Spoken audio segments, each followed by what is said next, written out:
I'm Luna, 32, and I've been married to Gabriel for over a decade.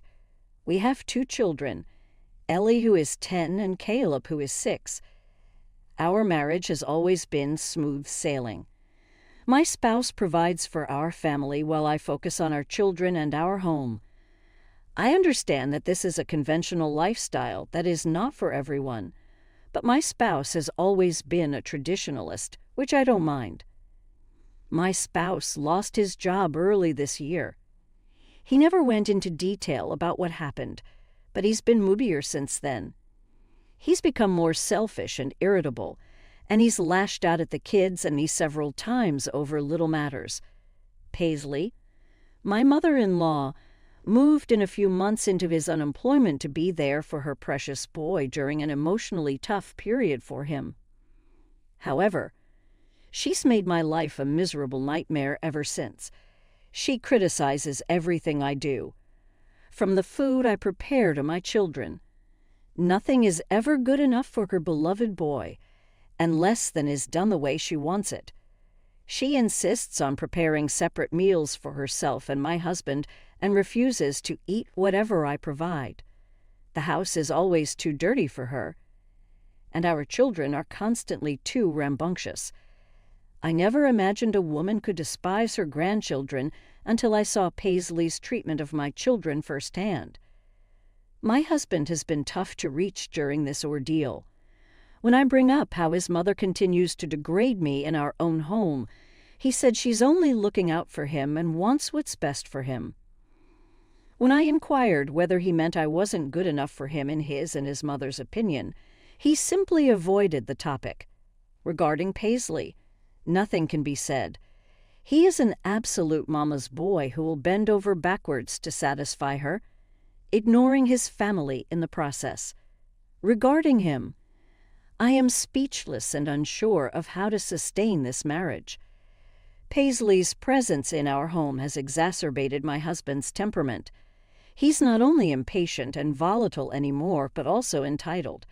He expects to be waited on, refuses to spend time with or care for his children, refuses to help with housework or duties, and has given up on his job search entirely.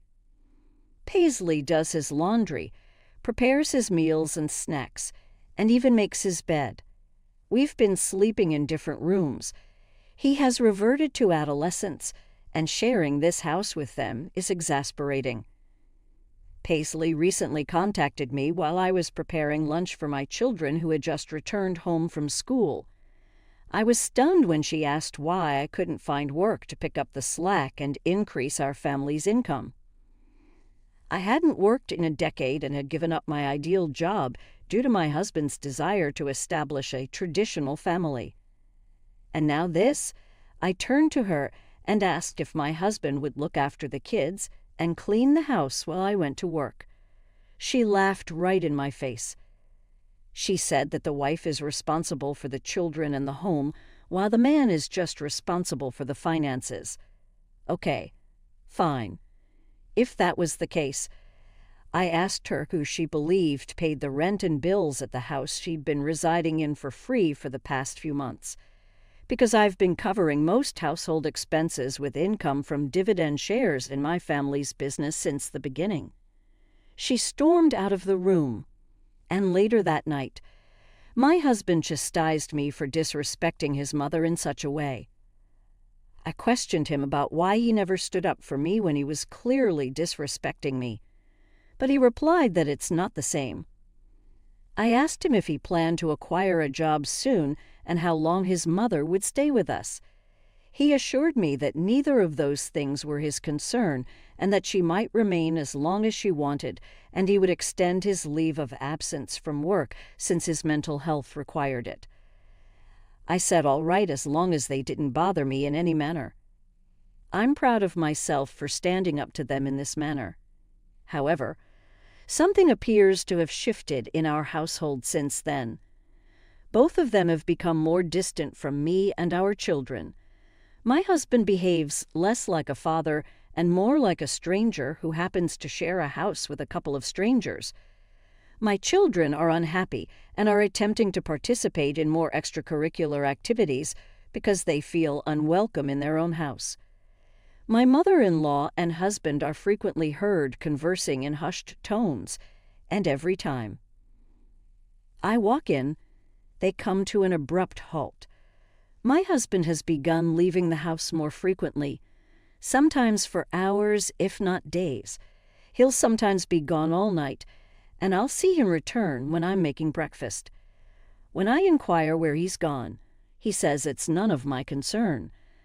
I was once close friends with his companions, and we used to hang out frequently. However, time has passed, and I have lost all contact with everyone. I'm also scared to inquire if my husband has spent time with them because if he finds out, he might strike out at me again, and I might not like the responses buddies give me. This is no longer a relationship. I feel like a housekeeper and like I'm being alienated in my own home. I have no idea how to proceed from here. And well, it appears like divorce is my only alternative. I can't take sharing a room with my mother-in-law or spouse any longer, and it's making my children unhappy. I feel like I've squandered more than a decade of my life with this man, and I no longer recognize him. I'm also afraid because he's the only person I've ever been with. I've never lived alone since leaving my parents' house. I've never had to fend for myself, and I'm not sure how I'd handle being a single mother, but I feel compelled to attempt it for the sake of my children. Is there another path I could take here? You can go to hell with those who called me names and sent me death threats. I've done nothing except give in to this man's every demand and toss away my life in order to start a family and a house with him. And now it's up to me to pick up the pieces. I left the house a few days ago to meet with a divorce lawyer. I'm normally constantly at home, especially when my kids have school, but I had a friend drop them off today. Paisley chose to take advantage of the fact that I was finally out of the house for a while because when I returned, I found numerous boxes and bags full of our clothing and other trinkets scattered about the lawn, dripping wet in the rain. My children were huddled together under the porch, scarcely protected and always drenched. My keys did not work when I went to open the front door. Paisley used the intercom when I hammered on the door, wanting to know what was going on, to notify me that they had changed the locks and that I may take my belongings and leave because I was no longer wanted in their home. I was taken aback. I asked her what she was on about, and she told me that the next time we spoke, it would be through a lawyer and that I should leave her and her son alone and stop acting so desperate. I tried calling and texting my husband multiple times, but the calls and texts were not going through. He had clearly blacklisted my phone number. In tears, I contacted my father, and he arrived almost quickly with his vehicle, helping me load whatever had been thrown away and covering my children in warm, fluffy towels in the back seat. We traveled to my childhood house where I sobbed more than I had ever sobbed before. I believe decades of agony and unhappiness were finally being released, and I fell asleep like that before waking up to my mother gently shaking me and asking me to eat something. We talked to the divorce lawyer again, and he informed me that I could keep everything that was still in the house, including some pricey jewelry and all of my critical paperwork, which Paisley had wisely avoided throwing into the storm. It was already midnight when a neighbor finally contacted me. Paisley had apparently gone around the neighborhood informing everybody who was witnessing the drama that I'd been up to no good and was not living up to my commitment as a wife. So eventually, my spouse moved on and asked me to leave. After doing some research, I discovered he had finally landed a high-paying job at a new company. The same lady who moved into my house today worked in human resources. It didn't take long for 2 and 2 to become 3. It's been 2 days, and my father has finally gotten my belongings back from Paisley and Gabriel, albeit with some difficulty. They wouldn't let him in until he called the cops, and I'm not sure what they would have gained by retaining my jewelry and paperwork other than possibly holding it over my head as blackmail or trying to sell the items for more money. My kids are considerably happy at my parents' house where they are Time has passed, and I have lost all contact with everyone. I'm also scared to inquire if my husband has spent time with them because if he finds out, he might strike out at me again, and I might not like the responses buddies give me. This is no longer a relationship. I feel like a housekeeper and like I'm being alienated in my own home. I have no idea how to proceed from here. And well, it appears like divorce is my only alternative. I can't take sharing a room with my mother-in-law or spouse any longer, and it's making my children unhappy. I feel like I've squandered more than a decade of my life with this man, and I no longer recognize him. I'm also afraid because he's the only person I've ever been with. I've never lived alone. He contacted me back later that evening to tell me that he had seen the house and that it was nearly bare bones since most of the furniture, appliances, and other decorative items in the house were mine, and they've since been removed. He informed my soon-to-be ex-husband that I had moved out of the house. They were no longer eligible for his close friend discount, which resulted in a modest home run increase. Paisley apparently tried to haggle, bargain, and eventually beg him to keep their rent, but he refused and instead gave them a 1-month notice of the rise. He informed them they had 2 options, pay the whole sum or leave. So I imagine Gabriel, his mother, and his new side piece will be homeless in a month. The divorce proceedings are running as smoothly as they possibly can because there is evidence that Gabriel had an affair. The court will very certainly rule in my favor. We've already decided that I will have full custody of the children, which means Gabriel will owe me child money on a monthly basis.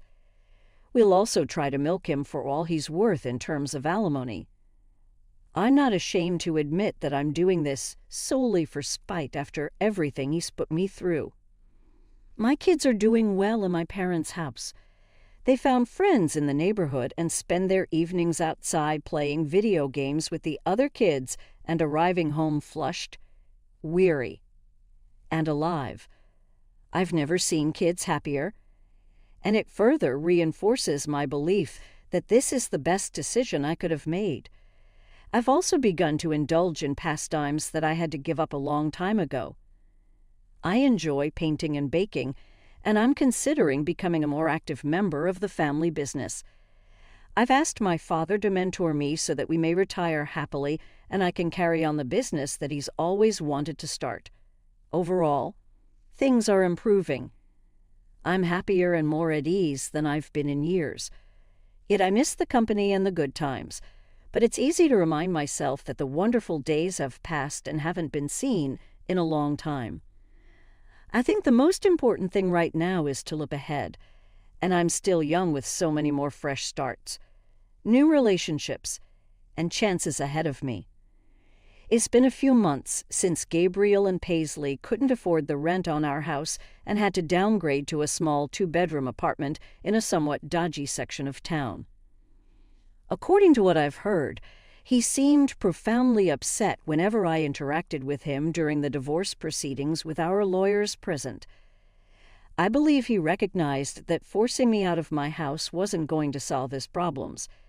His lawyer has tried to milk me for my worth so that he can rely on some funds, but given the evidence of his affair, they don't have much of a case, do they?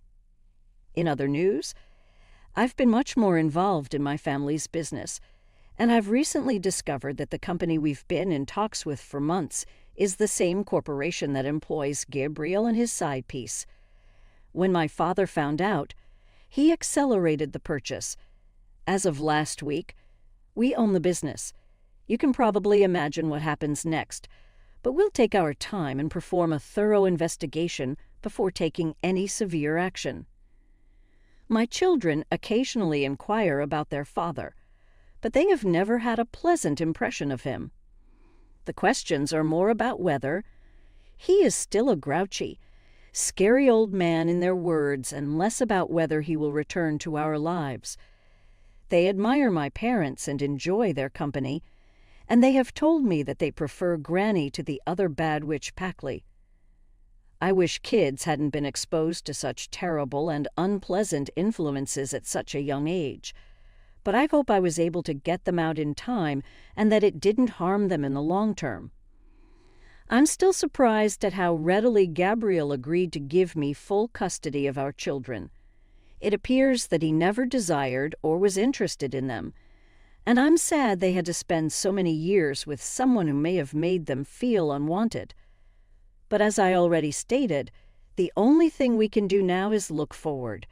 Here's to wishing my children nothing but happiness and growth, and to finally getting rid of Pace. My children and I are doing fantastically well. We've been kicked out of the family home for about a year. Their grades have improved, and their social lives are flourishing. I'm glad to see them flourish in an environment that permits it. We've initiated an extensive inquiry into Gabriel's workplace ties after we acquired the company where he worked, not just between Gabriel and his partner, but among all employees of the organization. Within a few weeks, Gabriel, his sidekick, and another couple were dismissed and are being sued for workplace sexual misconduct with proof. The fact that this was all a coincidence is astonishing. I won't lie, the taste of vengeance is delicious. As I already stated, it was a pure coincidence about our company. I've been in talks with them for a few months before Gabriel was employed there. I'm just fortunate enough to have it and have it work in my favor. I would not have gone to such lengths to take my vengeance on Gabriel. After how he has treated me, I doubt I would wish to expend any additional time or effort on that individual. As of yesterday, I learned that Gabriel's side piece, who was dissatisfied with her new living circumstances and was often at odds with Packley, eventually lost her job at his cost, grew delusional with him, and fled. I suppose some things are simply not built to last. I'm not sure if Gabriel is aware that my company is responsible for the false accusation that cost him his job, and to be honest, I don't care. I don't need him to know that I'm responsible for everything that's going wrong for him right now.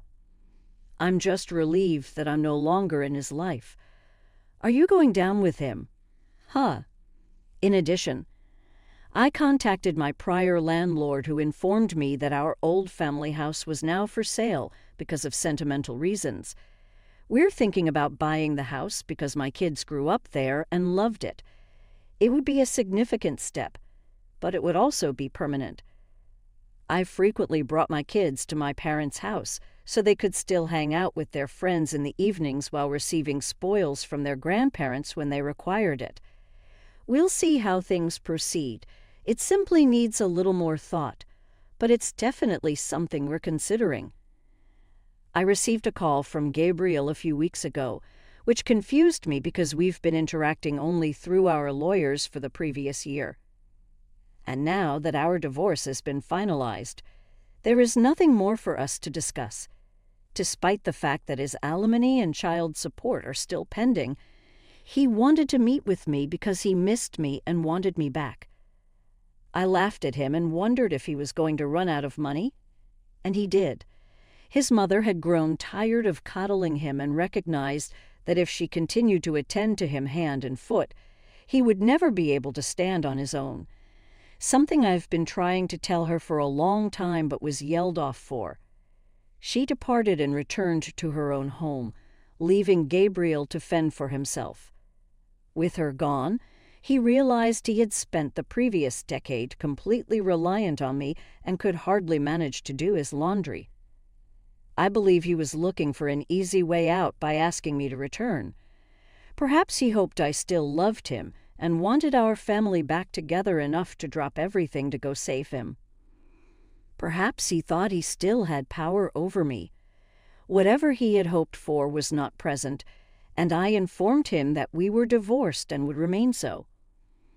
He had put me through hell and deserved to go through it himself. I also requested that he not contact me again unless it was directly related to the funds I expected from him. Even then, it would be through our lawyers. Then I got off the phone with him. I'm not sure how, but he's pleading with me to return to him and give him the closure he so desperately needs.